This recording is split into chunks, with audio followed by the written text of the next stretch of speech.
Many hearing people are under the impression that sign language is when spoken language has a hand shape and hand movement, each matching the words of the spoken language.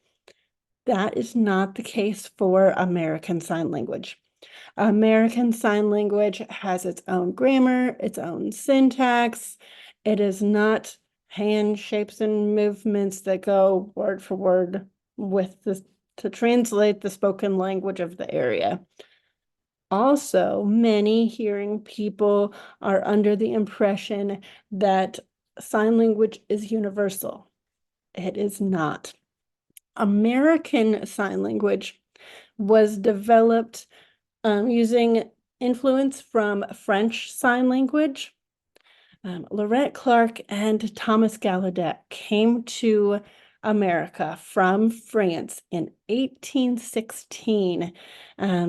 Lorette was a deaf man.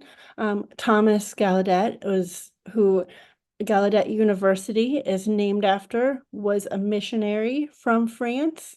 They came to the United States, met the deaf community, who were using a home signs and didn't have a full language developed, and the rest is history. You could argue that there are other influences of developing American Sign Language, all very valid, likely, but I do know about Thomas Gallaudet and Lorette Clark coming from France, and there's a lot of influence in American Sign Language from French Sign Language. And I have also heard that there are as many signed languages as there are spoken languages. So we don't know exactly the number of signed languages on Earth right now or the number of spoken languages. I've heard they're both around 300 different languages, each spoken languages, signed languages. But either way, there are a lot of signed languages used by deaf communities all over the world. And as a hearing person looking into learning sign language, you may have gotten advice, if you've looked into that you should learn from a deaf person or at least a native signer, someone who has been using sign language since childhood. So why might someone say that? And I agree with that. It is best to learn sign language from someone who is deaf or at least a native signer. One reason to keep the resources in the deaf community, to support those who grew up with that language, those who it's challenging to find employment as a deaf person, as I have 8 years of experience helping deaf and hard of hearing find and keep employment in my full-time 8-year career. But I also recently saw a post on Instagram by John. I'm going to butcher his last name. It starts with a U. He is a CODA, so Child of Deaf Adults, CODA. And he's the founder of ASL Spring and a certified sign language interpreter. Recently, he mentioned on an Instagram post that deaf people have a different way of thinking. It uses a different part of the brain to communicate in a spoken language versus communicating in a signed language. A lot of times, as an English-speaking person, you might think, oh, that sentence didn't really sound right. I need to reword it.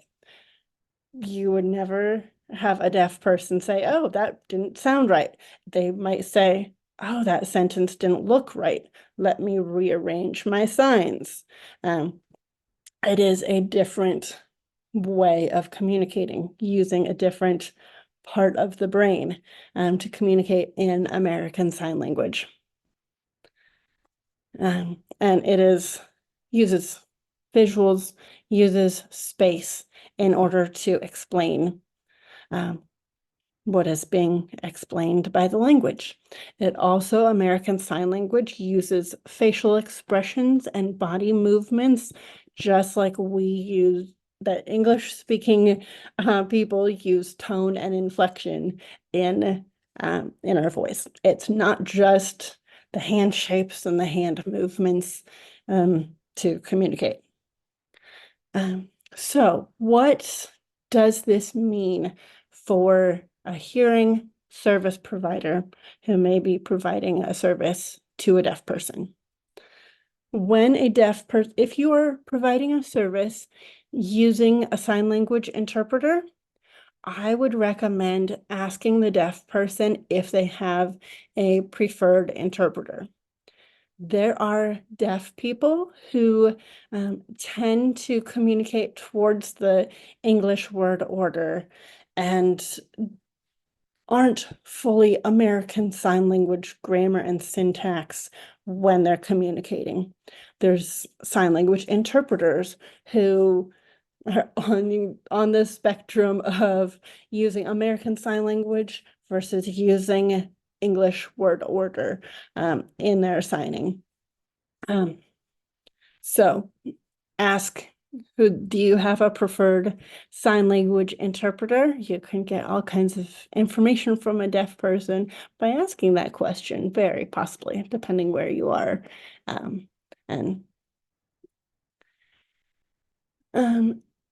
And I would agree that it is best to learn sign language from native signers. When someone asks me, how would you sign this sentence?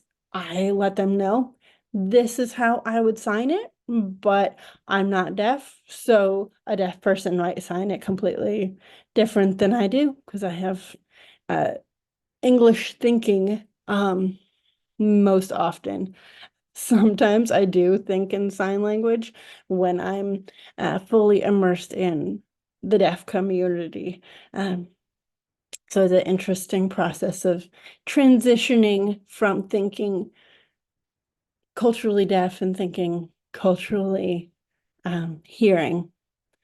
And that brings the point of the deaf culture, I believe, was created because of American Sign Language. It is it's the only disability group in America that has such a deep, rich culture surrounding the disability. And most deaf people don't view themselves as a disability group. They view themselves as a cultural group. So more about deaf culture in my video next week. So you can look for that. And until next time, I am Jessica Nichols for Agape Pa.